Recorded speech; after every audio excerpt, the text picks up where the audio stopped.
The only thing we have to fear is fear itself. Yesterday, December 7th, 1941, a date which will live in infamy.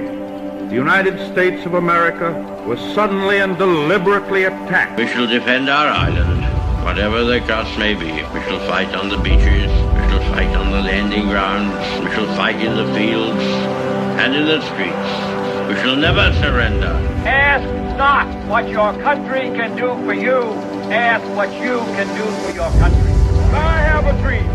My poor little children will one day live in a nation where they will not be judged by the color of their skin, but by the content of their character. I have a dream today. Welcome to Bite Size History, where we take a look at some of the lesser known and controversial events in history, and shed a little light on these frequently overlooked or misunderstood key moments in mankind's fascinating, ongoing story that can be as brutal as it is inspiring. It will always aim to inform, not persuade you. What is going on? I'm Justin Thomas, your host for Bite Size History, your new destination for weekly videos on all your favorite historical events, figures, as well as eras. And if you have something in mind that you do want on Bite Size History, make sure to leave them in the comments below and we'll get right on them. We're currently working on a Hannibal and a Shaka Zulu video. Both were suggested in our video for part 1. Moving on, this is a extended part 2 of our introduction to our new segment. Essentially, you are getting 5 Bite Size Histories, if that gives you any type of indication on what we mean by bite size. These 2 episodes are featuring our picks for the top 10 warriors, ranging from our number 10, featured in the first video, World War II's Medal of Honor and Navy Cross award each on Bass alone, in our video today that features Spartacus at our top spot, the gladiator that took on Rome. Remember, if you didn't see the first episode of the premiere, make sure to check it out in the information below. And today I'm glad to announce a special guest host, Marie from Game of Theories. She's a great content creator and friend, whose channel will be in the information below, and her war picks will be in this video. Coming in at number 5 is Grace OMalley. If you guys watch Game of Thrones and know Asha Greyjoy, it's believed that her character was based off of our number 5, Grace OMalley. Take it away, Marie. When it comes to the life of Grace OMalley, she broke the mould in a time when women were considered subordinate to men in the 16th century. She was a born rebel, a leader of men and not a follower, a fiercely independent woman who wrote her own rules and followed them, and men followed her leadership. She led the OMalley clan. They were a seafaring clan, or better known as pirates, who raided British ships at will. Grace did bend to her father's will when she married Donald O'Flaherty and bore him 3 children. But once her husband died, Grace took command and the men followed her. She had gained their admiration through her canniness, her pragmatic ability to outsmart the English at sea, and her formidable personality. When her lover was murdered by a rival clan, she raided their lands, killed those who murdered her lover, and then attacked the castle of the MacMahon clan. This earned her the title, the Dark Lady of Doona. But Grace became too successful, which brought on the wrath of the Elizabethan naval fleet in the person of Sir Richard Bingham, who was named governor of Connaught. He ruled with a heavy hand and captured Grace OMalley. She paid a high price for her release, leaving her on the brink of poverty. But this is not the end of Grace OMalley. Upon hearing that the English had captured her son and brother, OMalley set sail for England and met the most formidable woman of the land, Queen Elizabeth I. Refusing to bow, Grace then stated her case, and astonishingly, Elizabeth agreed to let her family go free and to remove Sir Richard Bingham from his post. This amazing woman eventually died in her sleep, a peaceful end to an amazing and tempestuous life. If you guys want further information on any of the warriors in this list, we will have source links in the information below. Coming up next is another one of Maria's choices. At number 4, Joan of Arc. Take it away, Marie. Joan came of age in the era of the 100 Years' War fought between France and England. A simple peasant girl born into an age of fury, brutality and mysticism. At only 13 years of age, Joan began to have visions which instructed her to help the Dauphin become king and save France from the English.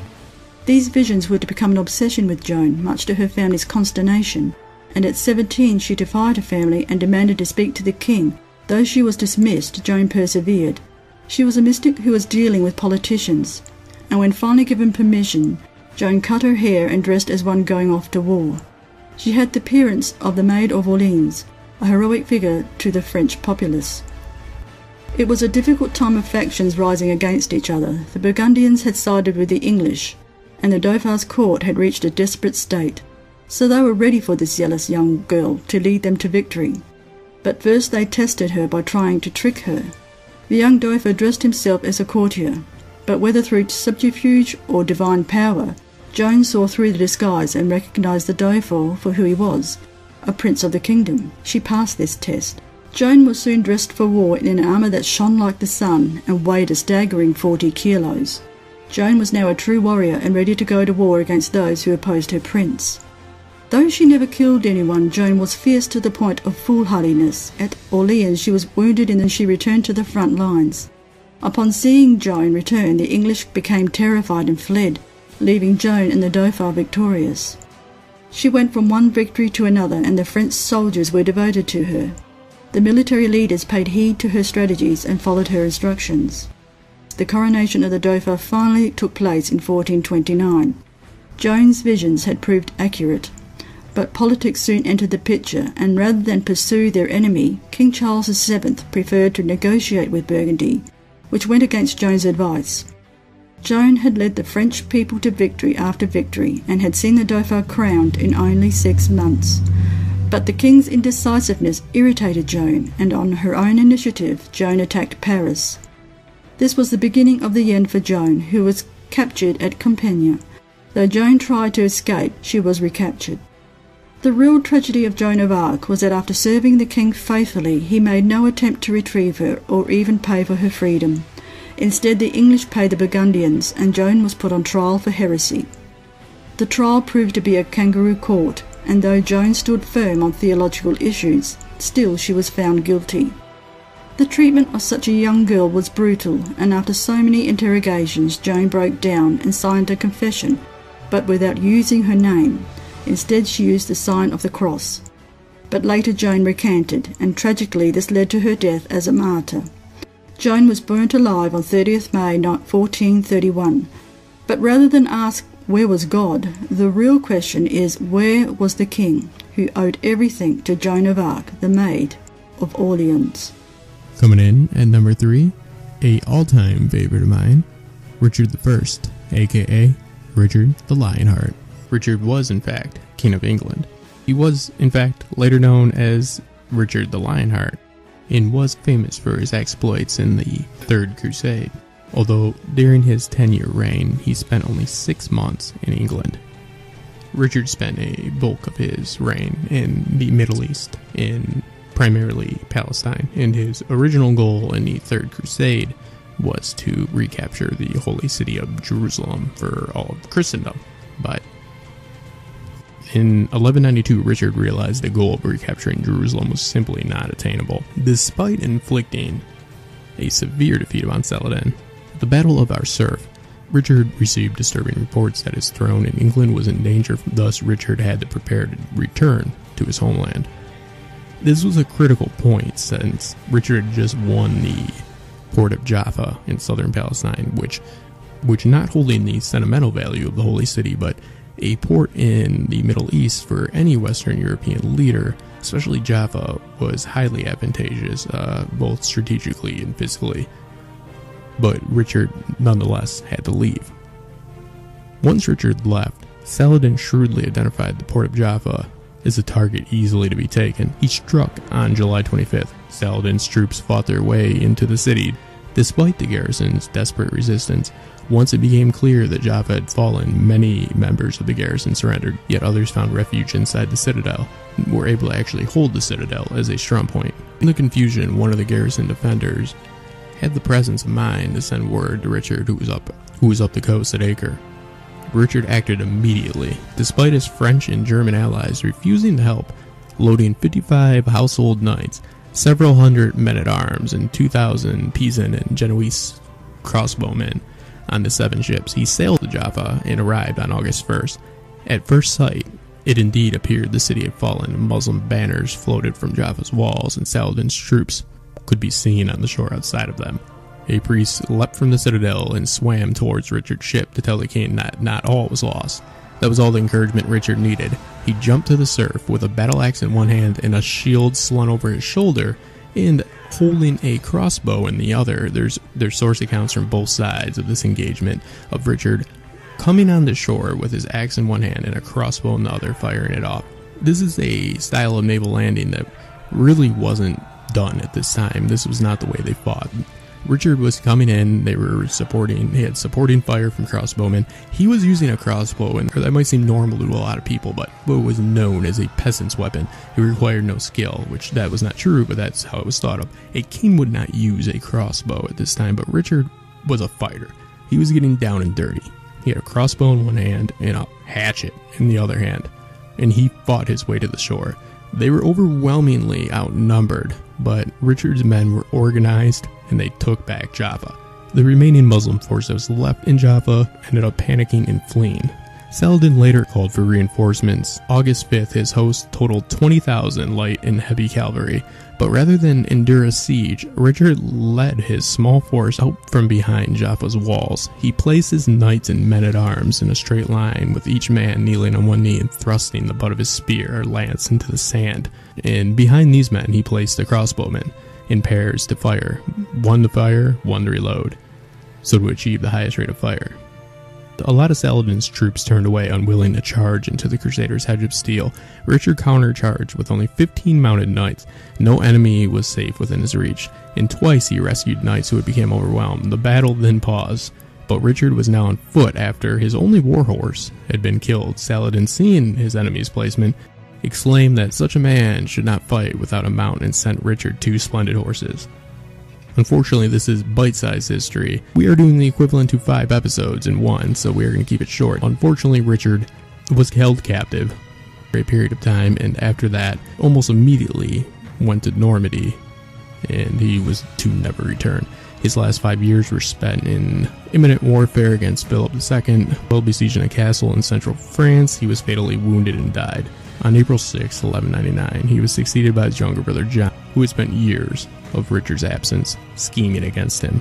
Richard was truly a warrior king. Number 2. Harald Harada.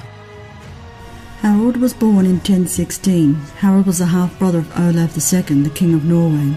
In 1028 there was a revolt in Norway, and Harald's brother Olav Haraldsson was forced into exile. 2 years later, Olav returned to Norway to reclaim his throne, and Harald took 600 men with him to help his half-brother. 15-year-old Harald fought alongside Olav against people loyal to Canute the Great in the Battle of Stiklestad in July 1030.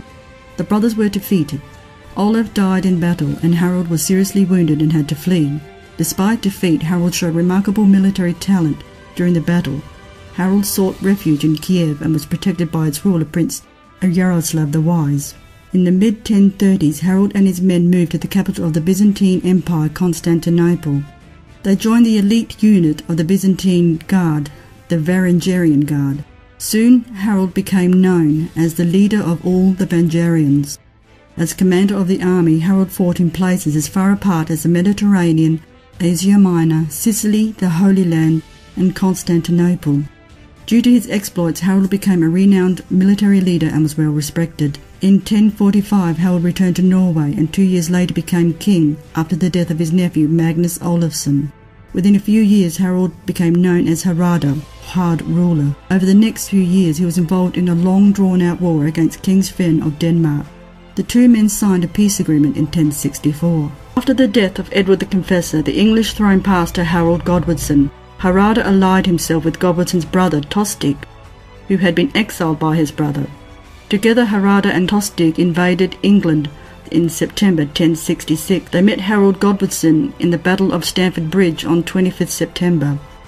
Godwinson's forces hugely outnumbered theirs, and both Harald Harada and Tostig died in the battle. Harald Harada's death was caused by an arrow that struck his neck. King Harald Harada's body was returned to Norway, where he became known as the last great Viking. Now we come to number 1 on our list, Spartacus. Probably one of the most famous fighters in Roman history, although not being Roman himself.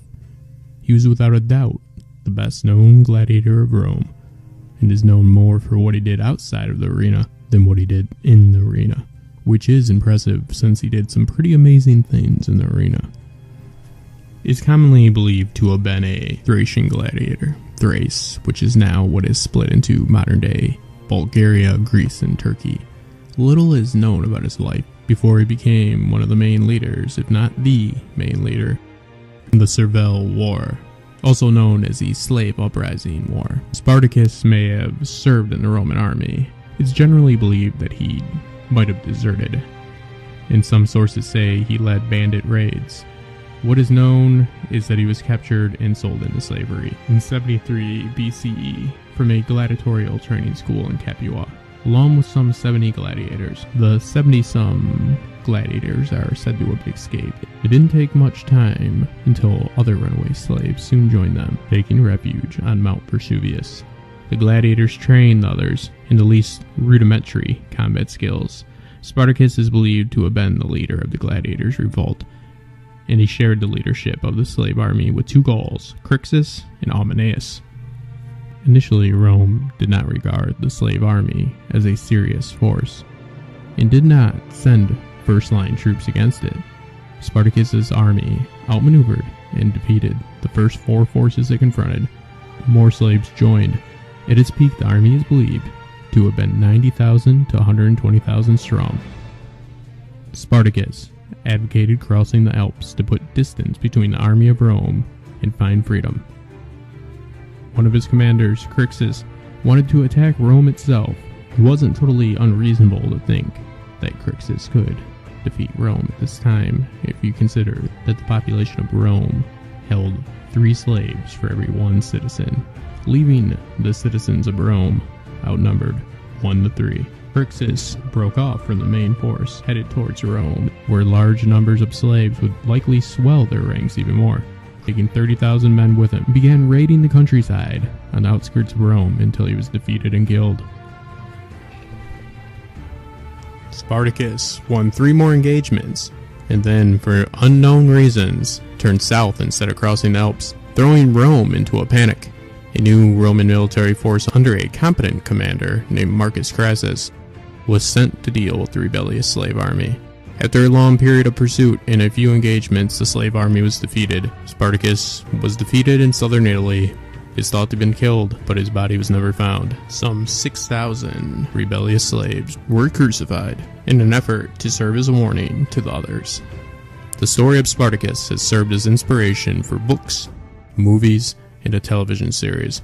He has often been made into a symbol for oppressed people rebelling to overturn their society. But Spartacus did try to lead his army to safety and freedom for themselves outside Rome's reach, and never attempted to overthrow Roman society. Well, that is it for our top 10 warriors. Who do you guys think should have been on the list? Who do you guys want to know about? Look forward to more bite-sized history. I'd like to say a special thanks to Marie from Game of Theories for helping me not only with this video, but the last one and our original pilot, which is on Winston Churchill's attempt to seize the French fleet, which is currently still in post-production and will be coming out soon. And also a special shout out to the Winner Kid at Winner Design. He has been doing some great work for me, designing some logos and helping me with some channel art. If you guys are looking for any graphic design for any reason, make sure to check out his website that I link in my description below, as well as his YouTube channel. You won't regret it. Alright guys, I'm Justin Thomas. I will see you guys soon, and make sure to like and subscribe.